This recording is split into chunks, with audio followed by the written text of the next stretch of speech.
जैसे ही आर्या ने निशा की बात सुनी, उसके भीतर सवालों का सैलाब उमड़ पड़ा। वो अपने मन में सोचने लगी, राजा और मैं। लेकिन इससे पहले कि वो और कुछ कह पाती, निशा ने गहरी सांस लेते हुए गंभीर स्वर में कहा, लेकिन आर्या, इस फ्यूजन के साथ तुम्हारे लिए कई सारी परेशानियां भी आई है। आर्या ने झटके में निशा की ओर देखा और फिर राजा की ओर। उसकी आंखों में जिज्ञासा और डर का मिश्रण साफ छलक रहा था। इस बार राजा ने आगे कहा, आर्या, भले ही तुम हॉली ड्रैगन से जुड़ चुकी हो, लेकिन सच ये है कि तुम अभी भी बहुत कमजोर हो और तुम्हारे कमजोर होने की वजह से तुम्हारे बाकी भाई बहन तुम्हें खत्म करने की कोशिश करेंगे। आर्या ने गुस्से और भ्रम के बीच में कहा, आपको मतलब क्या है? क्या आप कहना चाहते हैं कि मेरा ही परिवार मुझे मारने की कोशिश करेगा? रुकिए रुकिए, क्या आप सोच रहे हैं कहानी आगे जारी होगी या नहीं? सो एब्सोल्युटली आगे जारी होगी, लेकिन उससे पहले आप सबके लिए एक अनाउंसमेंट है। और अनाउंसमेंट ये है, वो एक कंप्रेसर वीडियो होने वाला है। मतलब कि इस वीडियो में आपको एपिसोड 4 से आपको एपिसोड 6 तक की कहानी सुनने को मिलेगी और इसी के साथ एक बैड न्यूज़ भी है। और वो बैड न्यूज़ मैं आपको कहानी के क्लाइमेक्स में बताऊंगी। तो चलिए कहानी को वापस से शुरू करते हैं। राजा के चेहरे पर दर्द झलक आया। उनके आवाज में एक अनकही पीड़ा थी। उन्होंने धीरे से कहा, आर्या, तुम बचपन से ही एक कमजोर उत्तराधिकारी के रूप में जानी जाती हो। तुमने कभी महल की राजनीति को समझा नहीं। और अगर ये बात बाहर गई कि हॉली ड्रैगन ने तुमसे फ्यूजन किया है, तो तुम्हारा बड़ा भाई और इस देश का क्राउन प्रिंस रोहितांश तुम्हें खत्म करने के लिए तैयार हो जाएगा। आर्या का दिल बैठने लगा। उसके अंदर डर और गुस्से की एक अजीब सी कशमकश थी। रोहितांश? पुराने आर्या का अपना भाई? उसने मन ही मन दोहराया। राजा ने अपनी बात को और गंभीर बनाते हुए कहा, इसलिए मैं चाहता हूँ कि जैसे ही तुम अपनी मॉडल स्टेज को पार कर लो, तुम इस राजमहल को छोड़कर कहीं दूर चले जाओ। कमरे में गहरी खामोशी थी, मानो समय ने भी अपनी गति को रोक ली हो। आर्या के मन में एक तूफान था, सवालों का बवंडर जो उसे बर्दाश्त नहीं हो रहा था। क्या सच में मुझे महल से बाहर भेज दिया जाएगा? लेकिन मैं तो अभी अभी इस दुनिया में आई हूँ। उसके दिमाग में सिर्फ यही सवाल गूंज रहे थे। आर्या ने धीरे से हल्की गंभीरता के साथ कहा, आप कहना क्या चाहते हैं? उसकी आवाज में एक अनजाना डर था जो वो खुद महसूस कर रही थी।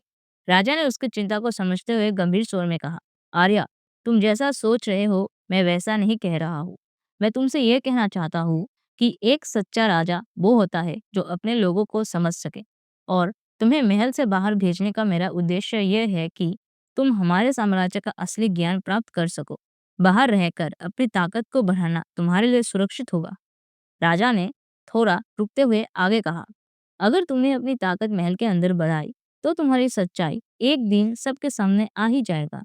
लेकिन बाहर रहकर तुम अपनी शक्ति को पहचानने का समय पा सकोगे और कोई भी तुम्हें ढूंढ नहीं पाएगा। जब सही समय आएगा और नए राजा की आवश्यकता होगी, तो मैं तुम्हें राजा बना दूंगा। राजा की बातों में एक गंभीरता थी, लेकिन उनका चेहरा कुछ उदास भी दिख रहा था, जैसे कोई निर्णय लेने से पहले वो खुद भी अपने विचारों में उलझा हुआ हो।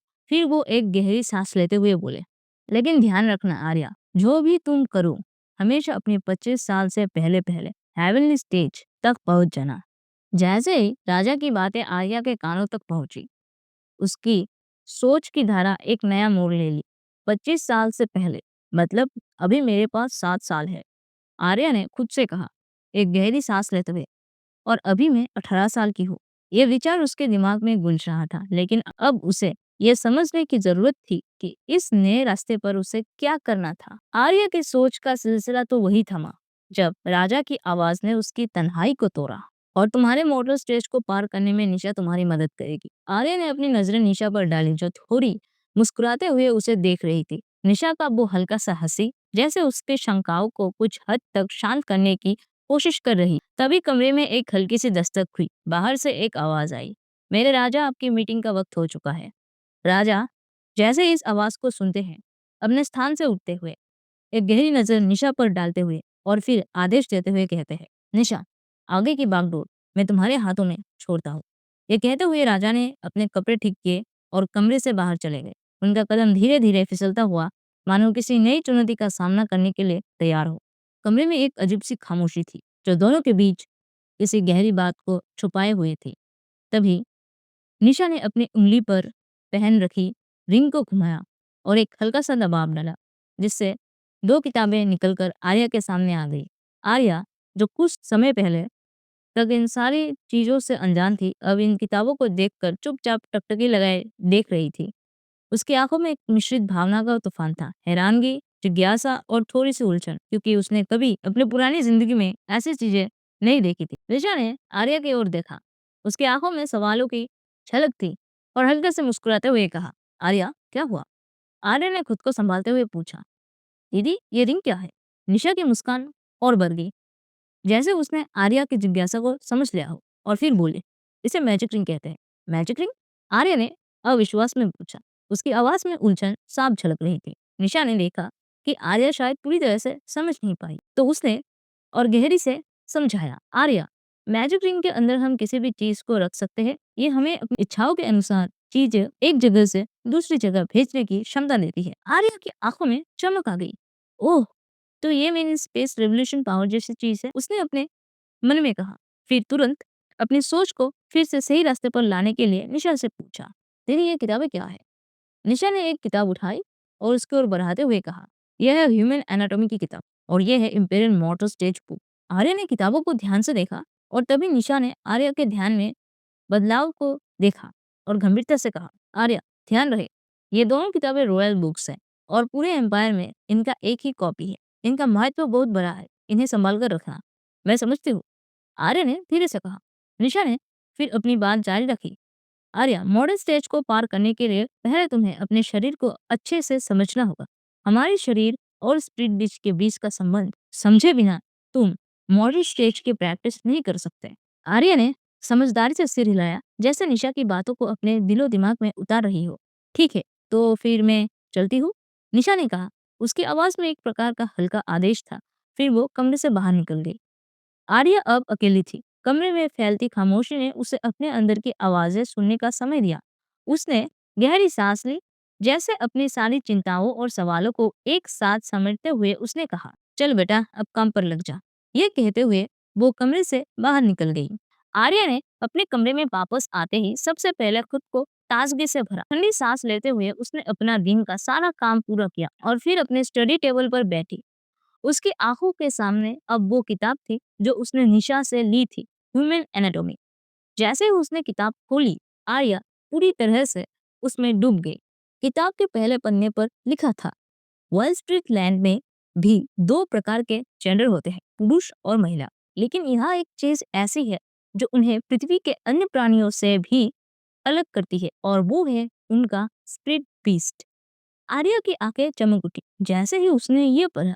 उसने अपना ध्यान और गहरे तरीके से उस पंक्ति पर लगाया। किताब में आगे लिखा था, वाइल्ड स्पिरिट लैंड में जीवन का उद्देश्य केवल स्पिरिट बीस्ट से जुड़ा होता है। इस भूमि के हर प्राणी का अस्तित्व उसके स्पिरिट बीस्ट के साथ जुड़ा है। आर्या ने अपने मन में सोचा, तो ये है वो दुनिया जहाँ हर कोई अपनी शक्तियों के लिए अपने स्पिरिट बीस्ट से जुड़े होते हैं। वो फिर से पढ़ने लगी और किताब में आगे पढ़ते हुए पाया कि पुराने समय में इंसान इतने ताकतवर हुआ करते थे कि वो अपनी आत्मा को स्पिरिट बीस्ट में बदल सकते थे।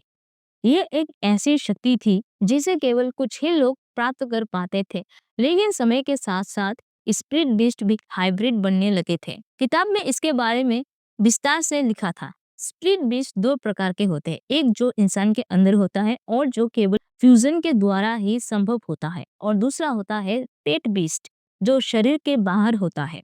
इंसान को इन दोनों बीस्ट को काबू करना पड़ता है ताकि वो एक सच्चा योद्धा बन सके। आर्या की धड़कन और तेज हो गई।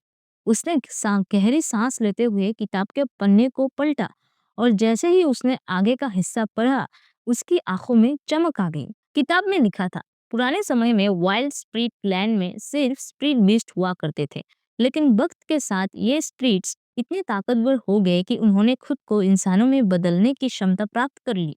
ये ताकत इतनी बढ़ गई कि अब हर कोई इंसान के रूप में जन्म लेता है और उनके साथ स्प्रिट बीस्ट का फ्यूजन होने लगता है।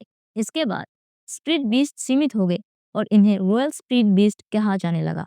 जैसे ही आर्या ने पढ़ा और उसकी समझ में एक नई बात आई। पहले स्प्रिट बीस्ट केवल एक प्रजाति थी, लेकिन अब वे इंसानों में अपनी शक्ति मिलाकर एक नई दुनिया का हिस्सा बन गए थे।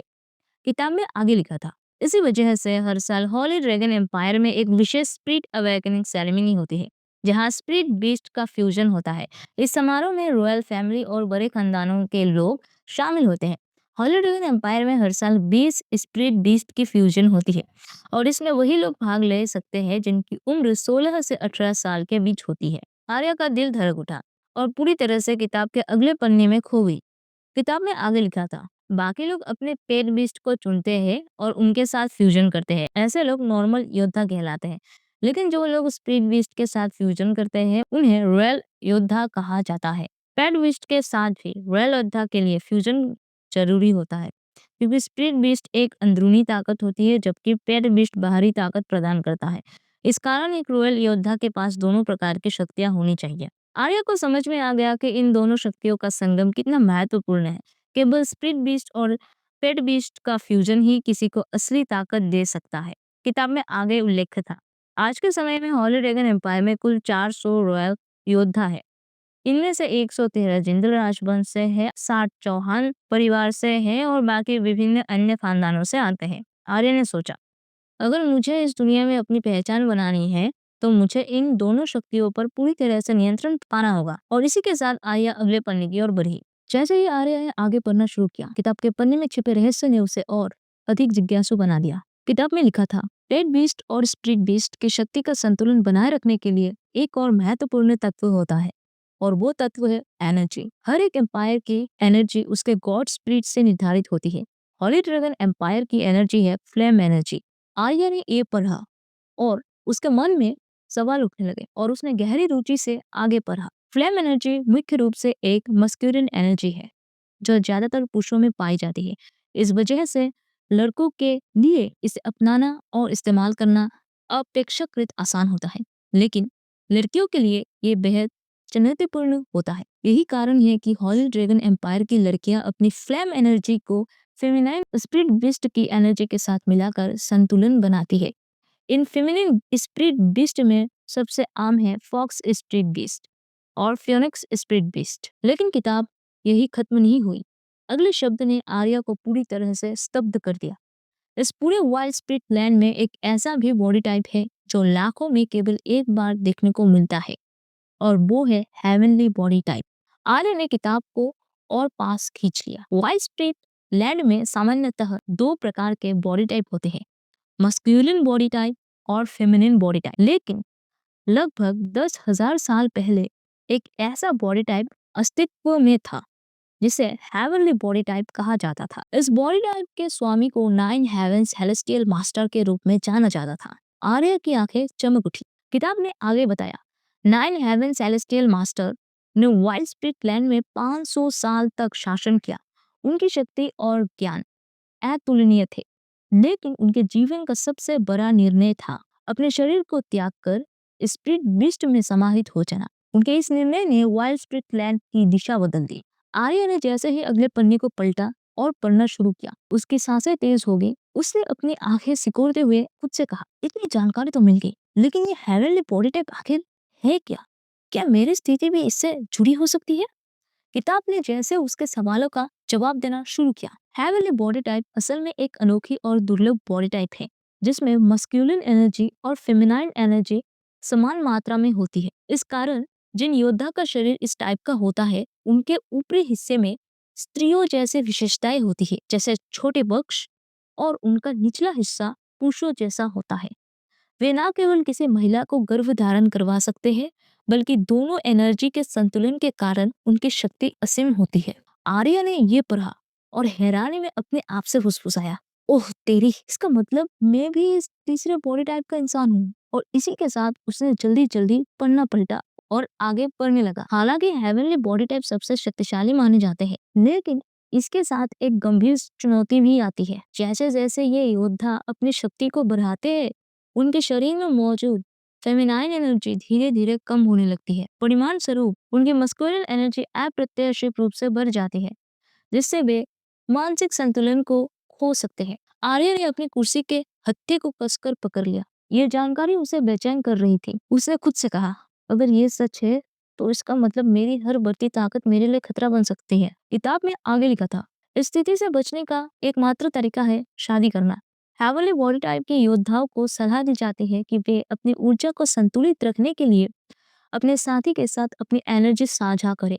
हालांकि उनकी एनर्जी इतनी प्रबल होती है कि एक साधारण साथी इसे सहन नहीं कर सकता। अगर ऊर्जा का संतुलन बिगड़ जाए तो ये उनके साथी के लिए भी घातक हो सकता है। आर्या के हाथों में पकड़ी किताब हल्की से कांप रही थी। उसने किताब को बंद किया, अपने उथल पुथल भरी सांसों को शांत करने की कोशिश की और धीमे स्वर में बुदबुदाया, इसलिए राजा ने मेरी सगाई उस जनरल अमृता से करवाई। उसकी आवाज में हल्की खींच और हैरानी का मिश्रण था।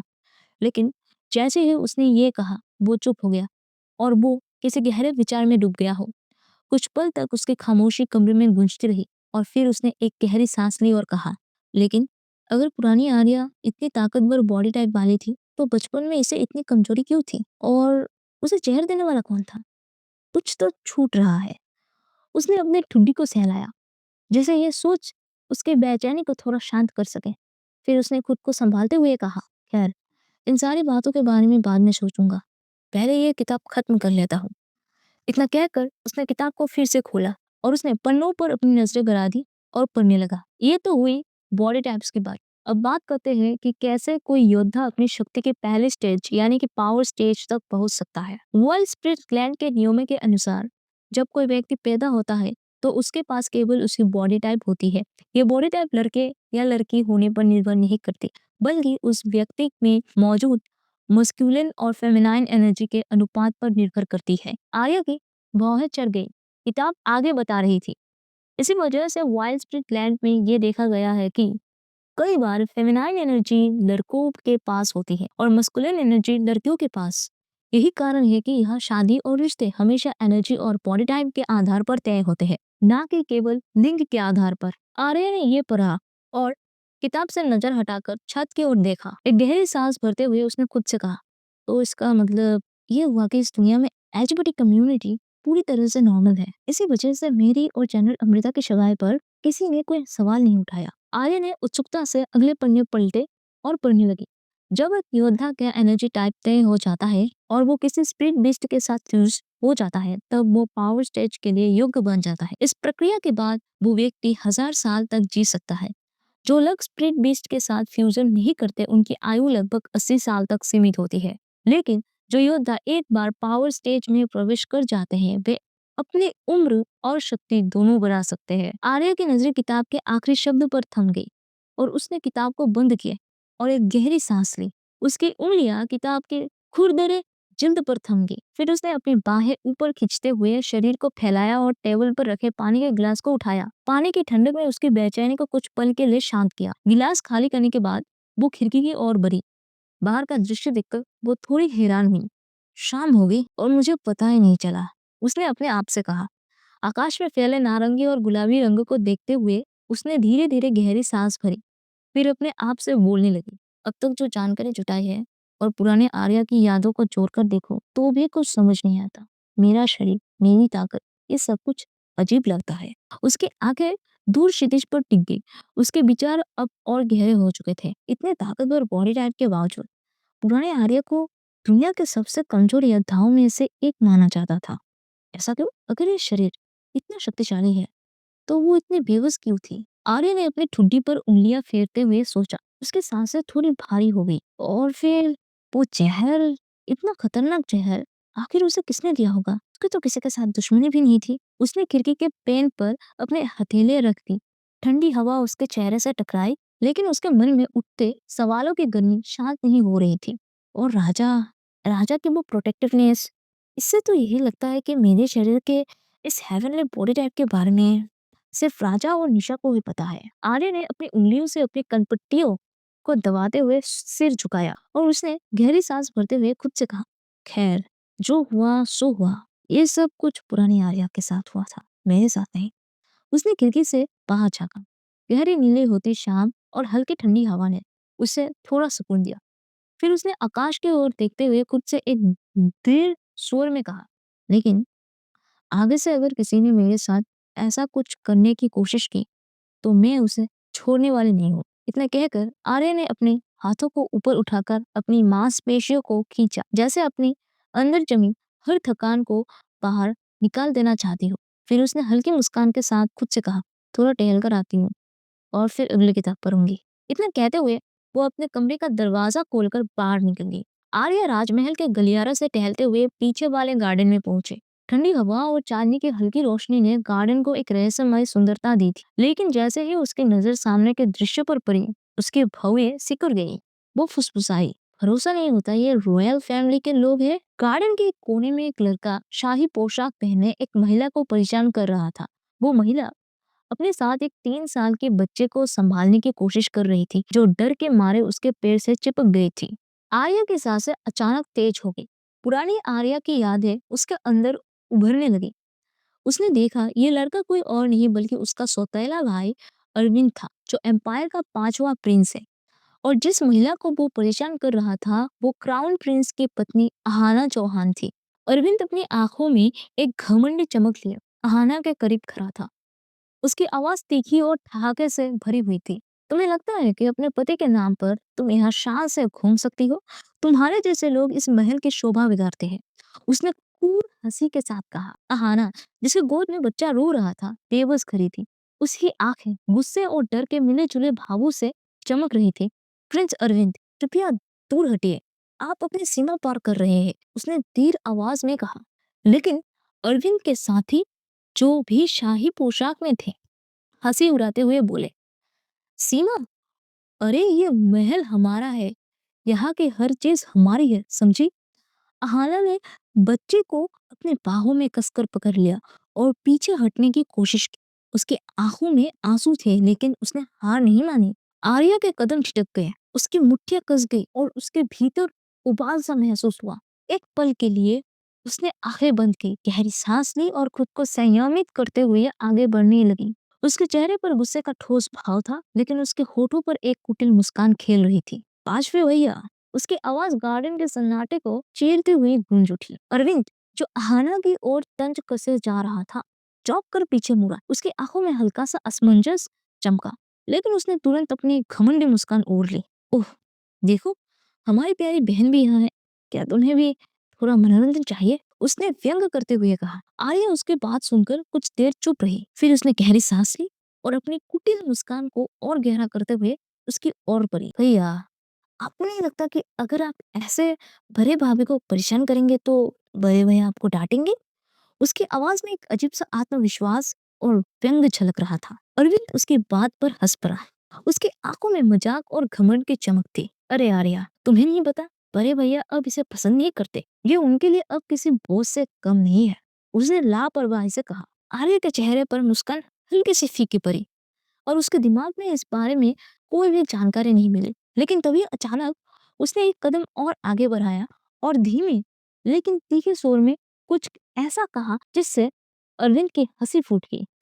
ये कहानी का क्लाइमेक्स है। अब एक और एपिसोड ही बच चुका है, यानी कि एपिसोड 6। लेकिन एपिसोड 6 शुरू करने से पहले मैं आपको बैड न्यूज बता देती हूँ। जिस बैड न्यूज की बात मैं कर रही थी, तो वो बैड न्यूज ये है कि आपको इस कहानी की नेक्स्ट वीडियो अगर चाहिए तो 2 कंडीशन पूरा करना होगा आप लोगों को। अब ये कंडीशन क्या है, तो डरिए मत, बहुत ही सिंपल सा कंडीशन है। और वो कंडीशन है पहली कि इस वीडियो में 10 लाइक का टारगेट कंप्लीट होना चाहिए। मतलब आप सबको जो भी इस कहानी का सुनेंगे, आप लोगों में से 10 लोग कोई इस कहानी को लाइक कर दीजिएगा। और दूसरी जो है वो है कि 10 कमेंट होने चाहिए इस वीडियो पे।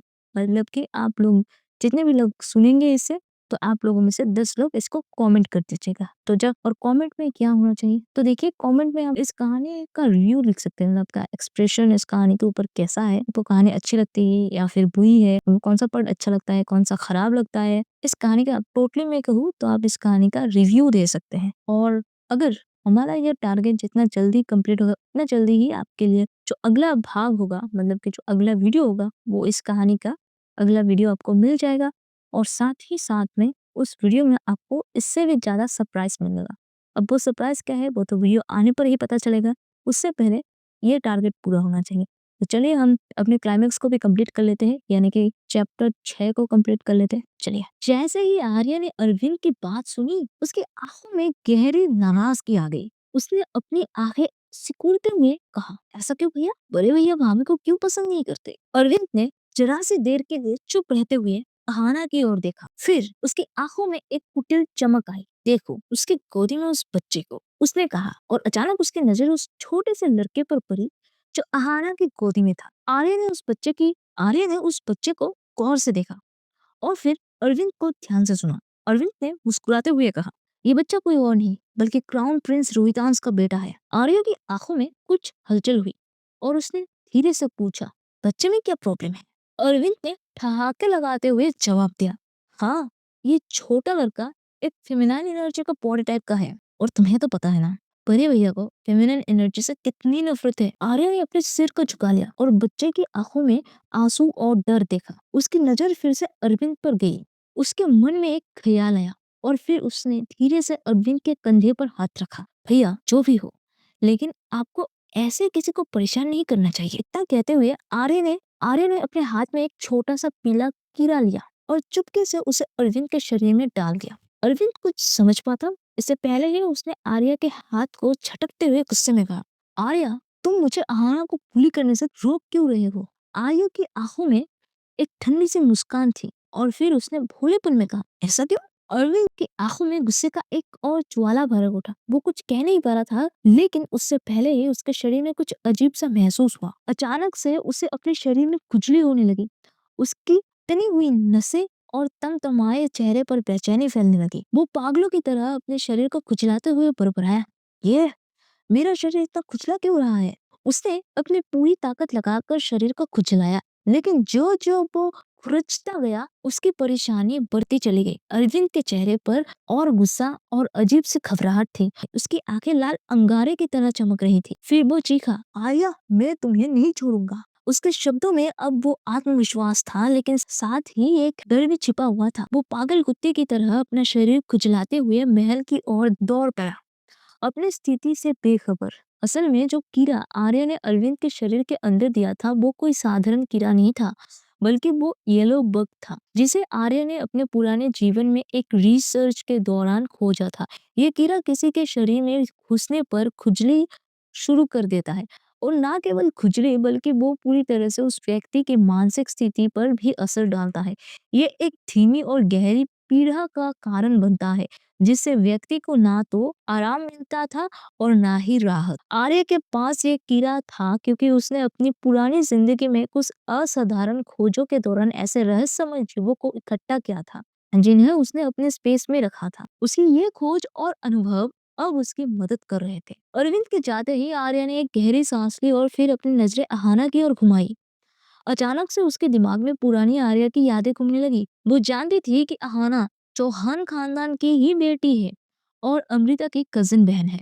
ये ख्याल आते ही उसकी आंखों में एक हल्की सी सिहरन दौड़ गई। आर्या ने अपने कदम तेज किए और धीरे धीरे अहाना के पास पहुंचते हुए कहा, भाभी, आप अपने ऊपर हो रहे इन बुली को क्यों सहती है? अहाना ने आर्या की तरफ देखा।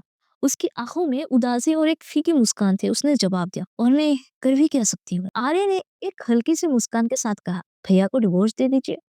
अहाना ने हैरानी से उसे देखा और फिर पूछा, डिवोर्स? ये क्या होता है? आर्य ने एक पल को सोचा, फिर समझाते हुए कहा, मतलब आप भैया से अलग हो जाइए। अहाना ने फिर उसकी ओर देखा और हल्की सी चिंता में कहा, लेकिन इस बच्चे का कौन ख्याल रखेगा? आर्य ने एक पल के लिए बच्चे की ओर देखा और फिर मुस्कुराते हुए कहा, वो भी है। फिर थोड़ी देर रुककर उसने कहा, खैर आप पांचवे भाई के बारे में रिपोर्ट तो कर सकती है। आर्या ने अपनी आंखों में संदेह के साथ आर्या की ओर देखा और धीरे से कहा, तुम पांचवे प्रिंस के सौतेले बहन हो इसलिए ऐसा कह रही हो, लेकिन पांचवा प्रिंस और क्राउन प्रिंस तो अपने भाई है। आर्या ने उसकी बात सुनी और सिर झुकाकर बस एक हल्की सी आह भरी और कहा, ओह। फिर आर्या ने धीरे से बच्चे को अहाना की गोदी से उठाया और उसे अपनी बाहों में समेटते हुए कहा, खैर जो भी हो, इसका मतलब ये तो नहीं है कि प्रीतम फेमानाइन एनर्जी का है तो वो नफरत के काबिल है। अहाना थोड़ी चुप रही, फिर उसने धीरे से कहा, वो तो मुझे भी पता नहीं है। आर्य ने थोड़ा रुकते हुए कहा, वैसे भाभी, क्या आपने प्रीतम के एनर्जी को मस्कुलिन एनर्जी के साथ कंबाइन करने की कोशिश नहीं की? दरअसल हॉली ड्रैगन एम्पायर की एनर्जी फ्लैम एनर्जी है, जो कि एक मजबूत मस्कुलिन एनर्जी का परत है। इसी कारण से ज्यादातर शरीर के प्रकार मस्कुलिन होते हैं। इसके चलते लड़कियां फेमिनाइन स्पिरिट बीस्ट की मदद लेती है ताकि वे अपनी ऊर्जा को संतुलित कर सके। हालांकि कुछ दुर्लभ मामलों में ऐसे योद्धा पैदा होते हैं जिनमें पूरी तरह से फेमिनाइन एनर्जी होती है और इसी कारण वे फ्लेम एनर्जी को अपनाने में सक्षम नहीं होते हैं। ये योद्धा कभी भी स्प्लिट विश से फ्यूजन नहीं हो पाते। ऐसे में इन लोगों के साथ कभी कभी मस्कुलर एनर्जी के बिस्ट को मिलाने की प्रक्रिया अपनाई जाती है, लेकिन इस प्रक्रिया में बहुत ही जोखिम होता है। अगर ये संतुलित सही से ना बने तो योद्धा की जान भी खतरे में पड़ सकती है, क्योंकि दोनों एनर्जियां एक साथ पूरी तरह से मेल नहीं खाती। हालांकि आंखों में एक गहरी उदासी आ गई। जैसे ही आर्या ने अपनी बात खत्म की, अहाना ने चुपचाप से झुका लिया। उसके दिल में एक गहरी पीड़ा थी, क्योंकि उसने पहले प्रीतम की एनर्जी को संतुलित करने की कोशिश की थी, लेकिन वो पूरी तरह से फेमिनाइन एनर्जी था जो मस्कुलर एनर्जी के साथ मेल नहीं खा रही। वो जानती थी कि इसे और अधिक आजमाना उसकी और प्रीतम की सेहत के लिए खतरनाक हो सकता है। इस कारण वो चुप हो गई। आर्या ने तुरंत उसके चुप्पी समझ ली और बात को बदलने का फैसला किया। उसने हंसते हुए कहा, वो सब छोड़िए भाभी, आप प्रीतम को अच्छी तरह से पढ़ाई कराइए ताकि वो एक बड़ा स्कॉलर बन सके। ये सुनकर अहाना की आंखों में चमक आ गई और वो थोड़ा मुस्कुराए। सच में? उसने उत्सुकता से पूछा। हाँ भाभी, एम्पायर में केवल स्कॉलर ही ऐसे होते हैं जिनके पास पावर्स होने की कोई जरूरी बात नहीं होती, आर्या ने बड़े आत्मविश्वास से कहा। आर्या के चेहरे पर एक नई उम्मीद की लहर दौड़ गई। उसने प्रीतम को आर्या के गोद में देखा, जो अब गहरी नींद में सो चुका था। उसकी नन्ही मुस्कान में एक भविष्य की छवि झलक रही थी, जो अब थोड़ी सी राहत लेकर आई थी। आर्या ने धीरे से प्रीतम को अहाना की गोदी में सौंप दिया और फिर अपने कदम बढ़ाए। ठीक है भाभी, अब मैं चलता हूँ, उसने कहा, और अब अहाना ने उसकी ओर देखा तो उसकी आंखों में आभार था। दोनों ने एक दूसरे को अंतिम बार देखा और फिर अपनी अपनी राह पकड़ ली। जैसे जैसे आर्य अपने कमरे की ओर बढ़ता गया, उसकी सोच और भी गहरे होती जा रही थी। उसकी आंखों में एक ठंडा और दृढ़ विश्वास था। वो खुद से फुसफुसाता जा रहा था, अगर मैं इस दुनिया की हर एक हरकत को देखूं तो ये सब कुछ न्यूट्रिशन के कॉन्सेप्ट जैसा लगता है। तो उस हिसाब से देखा जाए तो प्रीतम के प्रॉब्लम का हल भी निकाला जा सकता है। खैर, जो भी हो, पहले मुझे अपने पावर्स को बढ़ा लेना चाहिए। मुझे डर है वो सन की पांचवा प्रिंस कभी भी अपना बदला लेने आ सकता है। उसने तेजी से कदम बढ़ाए और अपने कमरे में दाखिल हुआ। कमरे में आते ही उसने बिना देर किए रात का खाना खाया और फिर एक गहरी सांस ली। आर्या ने अपनी स्टडी टेबल पर बैठते हुए दूसरी किताब को खोल लिया, इंपीरियल मोटो स्टेज बुक। जैसे ही उसने पन्ने पलटे, उसकी आंखों में एक तीव्रता थी, मानो वो कुछ अहम जानने जा रहा हो। मोटर स्टेज पावर स्टेज का पहला स्टेज है, उसने बुदबुदाया जैसे ही उसने किताब के पहले पन्ने को पढ़ा। लेकिन मोटर स्टेज को प्रैक्टिस करने से पहले हमें यह समझना होगा कि आखिरकार ये मोटर स्टेज काम कैसे करता है। आर्या ने किताब के शब्द को ध्यान से पढ़ते हुए सोचा। जैसा कि हर स्टेज का लेवल होता है, वैसे ही मोटर स्टेज का भी लेवल्स होते हैं और मोटर स्टेज में 7 लेवल्स होते हैं। आर्या ने गहरी सांस ली और उसने अगला पन्ना पलटते हुए अपनी पूरी तवज्जो किताब की ओर रख दी। मोटर स्टेज एक ऐसा स्टेज है जहां योद्धा अपनी शारीरिक उपस्थिति और ताकत पर ध्यान केंद्रित करता है।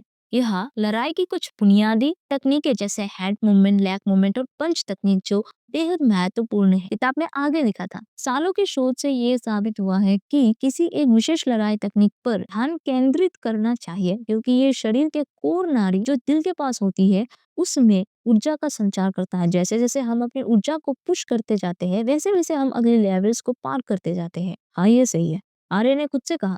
उसकी आंखें उस किताब के शब्दों में खो सी गई। उसका मन अब पूरी तरह से इस प्रक्रिया में डूब चुका था। वो सोचने लगा, मोटर स्टेज के तीसरे लेवल तक हम हवा से ऊर्जा जमा कर सकते हैं, लेकिन उसके बाद हमें ऊर्जा बूस्टर की जरूरत पड़ती है। यहाँ तक कि आर्या की सांसों की गति तेज हो गई, जैसे वो इन शब्द के माध्यम से अपने भविष्य के कदमों का चित्रण कर रहा हो। उसने आगे पढ़ा। आमतौर पर इस स्टेज को पार करने में योद्धा को लगभग 1 साल का समय लगता है। उसने किताब को बंद किया और धीरे धीरे सिर झुका लिया। 1 साल? उसने मन ही मन कहा।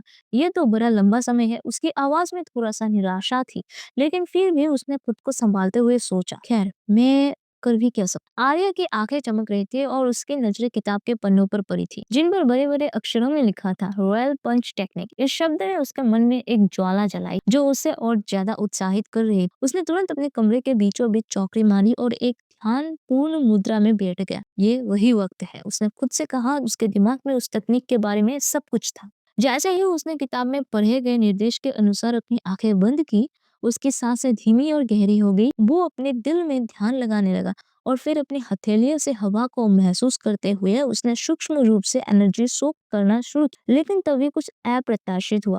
पहले तो उसे कुछ हल्की सी चिढ़ महसूस हुई, जैसे उसके शरीर में किसी ने घुसी हुई सुई को घुमा दिया हो। फिर जैसे जैसे वो एनर्जी को सोक कर रहा था, अचानक से उसके पूरे शरीर में तीव्र दर्द की लहर दौड़ गई। ये दर्द ऐसा था जैसे उसके मांसपेशियों के अंदर से कोई शक्ति बाहर निकलने की कोशिश कर रही हो।